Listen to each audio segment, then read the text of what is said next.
ನಮಸ್ಕಾರ. ವರ್ಷದ ಮೊದಲ ಸೂರ್ಯಗ್ರಹಣ ಇದೇ ತಿಂಗಳು ಅಂದರೆ 2026ರ ಫೆಬ್ರವರಿ 17ರಂದು ವರ್ಷದ ಮೊದಲ ಸೂರ್ಯಗ್ರಹಣ ಸಂಭವಿಸಲಿದೆ. ಇದನ್ನು ಕಂಕಣ ಸೂರ್ಯಗ್ರಹಣ ರಿಂಗ್ ಆಫ್ ಫೈರ್ ಎಂದು ಕರೆಯುತ್ತಾರೆ. ಇದು ಮಧ್ಯಾಹ್ನ 3:26ಕ್ಕೆ ಆರಂಭವಾಗಿ ಸಂಜೆ 7:57ಕ್ಕೆ ಮುಕ್ತಾಯಗೊಳ್ಳಲಿದೆ. ಭಾರತದಲ್ಲಿ ಸೂರ್ಯಗ್ರಹಣ ಗೋಚರಿಸಲಿದೆಯಾ ಇಲ್ಲವಾ ಅಂತ ಇವತ್ತಿನ ವಿಡಿಯೋದಲ್ಲಿ ತಿಳಿಯೋಣ. ಮೊದಲು ಸೂರ್ಯಗ್ರಹಣ 2026ರ ಪ್ರಮುಖ ವಿವರಗಳ ಬಗ್ಗೆ ತಿಳಿಯೋಣ. ದಿನಾಂಕ 17 ಫೆಬ್ರವರಿ 2026 ಮಂಗಳವಾರ ಸೂರ್ಯಗ್ರಹಣ ಸಂಭವಿಸಲಿದೆ. ಸಮಯ ಮಧ್ಯಾಹ್ನ 3:26ರಿಂದ ಸಂಜೆ 7:57ಕ್ಕೆ. ಇದನ್ನು ಕಂಕಣ ಸೂರ್ಯಗ್ರಹಣ ಆನ್ಯುವಲ್ ಸೋಲಾರ್ ಎಕ್ಲಿಪ್ಸ್ ಅಂತ ಕೂಡ ಕರೆಯುತ್ತಾರೆ. ಇದರ ಗೋಚರತೆ ಭಾರತದಲ್ಲಿ ಕಾಣಿಸುವುದಿಲ್ಲ. ಆಫ್ರಿಕಾ, ಯುರೋಪ್, ಅಂಟಾರ್ಟಿಕಾ ಮತ್ತು ಅಮೆರಿಕ ಭಾಗಗಳಲ್ಲಿ ಮಾತ್ರ ಗೋಚರಿಸುತ್ತೆ. ಇದರ ವಿಶೇಷತೆ ಚಂದ್ರನು ಸೂರ್ಯನ ಮಧ್ಯಭಾಗವನ್ನು ಮುಚ್ಚಿ ಅಂಚುಗಳು ಬೆಂಕಿಯ ಉಂಗುರದಂತೆ ಕಾಣಿಸುತ್ತೆ. ಈ ಬಾರಿ ಭಾರತದಲ್ಲಿ ಗ್ರಹಣ ಕಾಣಿಸದ ಕಾರಣ ಸೂತಕದ ನಿಯಮಗಳು ಅಥವಾ ಧಾರ್ಮಿಕ ಆಚರಣೆಗಳು ಅನ್ವಯಿಸುವುದಿಲ್ಲ.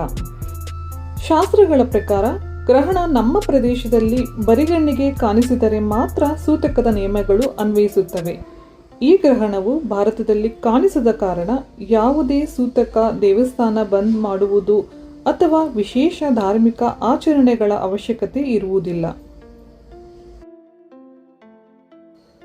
ಹಾಗೆ ಗ್ರಹಣ ಭಾರತದಲ್ಲಿ ಕಾಣಿಸುವುದಿಲ್ಲ.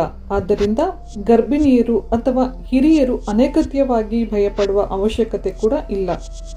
ನಿಮ್ಮ ದೈನಂದಿನ ಕೆಲಸಗಳನ್ನು ಯಾವುದೇ ಆತಂಕವಿಲ್ಲದೆ ಮಾಡಬಹುದು. ಗ್ರಹಣದ ಸಮಯದಲ್ಲಿ ಊಟ ಮಾಡಬಹುದಾ ಮಾಡಬಾರದಾ ಅಂತ ತಿಳಿಯುವುದಾದರೆ ಖಂಡಿತ ನಾವು ಗ್ರಹಣದ ಸಮಯದಲ್ಲಿ ಊಟ ಮಾಡಬಹುದು. ಯಾಕೆಂದರೆ ಈ ಸಲ ಈ ಗ್ರಹಣ ಭಾರತದಲ್ಲಿ ಗೋಚರಿಸುವುದಿಲ್ಲ. ಆದ್ದರಿಂದ ಭಾರತದಲ್ಲಿರುವವರಿಗೆ ಯಾವುದೇ ರೀತಿಯ ಆಹಾರ ನಿಯಮಗಳು ಅಥವಾ ನಿರ್ಬಂಧಗಳು ಕೂಡ ಅನ್ವಯಿಸುವುದಿಲ್ಲ. ಸೂರ್ಯಗ್ರಹಣ ಭಾರತದಲ್ಲಿ ಗೋಚರಿಸುವುದಿಲ್ಲ. ಹೀಗಾಗಿ ಭಾರತೀಯರಿಗೆ ಈ ಬಾರಿ ಖಗೋಳ ಅದ್ಭುತವನ್ನು ನೇರವಾಗಿ ವೀಕ್ಷಿಸುವ ಅವಕಾಶ ದೊರೆಯುವುದಿಲ್ಲ. ಭಾರತದಲ್ಲಿ ಮಾತ್ರ ಅಲ್ಲ, ಏಷ್ಯಾದ ಬಹುತೇಕ ಭಾಗಗಳಲ್ಲಿ ಈ ಗ್ರಹಣ ಗೋಚರಿಸುವುದಿಲ್ಲ. ಹೀಗಾಗಿ ದೇಶದಲ್ಲಿ ಸೂತಕ ಅಥವಾ ವಿಶೇಷ ಧಾರ್ಮಿಕ ಆಚರಣೆಗಳ ಅವಶ್ಯಕತೆ ಕೂಡ ಇರುವುದಿಲ್ಲ. ಈ ಅದ್ಭುತ ದೃಶ್ಯ ಭಾರತದಲ್ಲಿ ಗೋಚರಿಸುವುದಿಲ್ಲ, ಆದರೂ ನಾವು ವೀಕ್ಷಿಸಬಹುದು. ಅದು ಹೇಗೆ? ನಮ್ಮ ಭಾರತದಲ್ಲಿ ನೇರವಾಗಿ ಕಾಣಿಸದಿದ್ದರೂ ತಂತ್ರಜ್ಞಾನದ ಸಹಾಯದಿಂದ ನೀವು ಇದನ್ನು ಮನೆಯಲ್ಲೇ ಕುಳಿತು ನೋಡಬಹುದು. ಅಮೆರಿಕದ ಬಾಹ್ಯಾಕಾಶ ಸಂಸ್ಥೆ ನಾಸಾ ತನ್ನ ಅಧಿಕೃತ ಯೂಟ್ಯೂಬ್ ಚಾನೆಲ್ನಲ್ಲಿ ಅಥವಾ ವೆಬ್ಸೈಟ್ನಲ್ಲಿ ಈ ಗ್ರಹಣದ ನೇರ ಪ್ರಸಾರ ಮಾಡಲಿದೆ. ಈ ಅದ್ಭುತ ದೃಶ್ಯವನ್ನು ನಾವು ಮಿಸ್ ಮಾಡದೆ ಮನೆಯಲ್ಲೇ ಕುಳಿತು ನೋಡಬಹುದು. ಈ ವಿಡಿಯೋ ಮೂಲಕ ನಿಮಗೆ ಸೂರ್ಯಗ್ರಹಣದ ಬಗ್ಗೆ ಸ್ಪಷ್ಟವಾದ ಮಾಹಿತಿ ಸಿಕ್ಕಿದೆ ಎಂದು ನಾನು ಭಾವಿಸುತ್ತೇನೆ. ಮಕ್ಕಳಿಗೂ ಇದರ ಬಗ್ಗೆ ತಿಳಿಸಿ, ಏಕೆಂದರೆ ಇಂತಹ ಪ್ರಕೃತಿ ಘಟನೆಗಳು ಅವರಿಗೆ ವಿಜ್ಞಾನವನ್ನು ಇನ್ನಷ್ಟು ಆಸಕ್ತಿಕರವಾಗಿ ತಿಳಿಯಲು ಸಹಾಯ ಮಾಡುತ್ತೆ.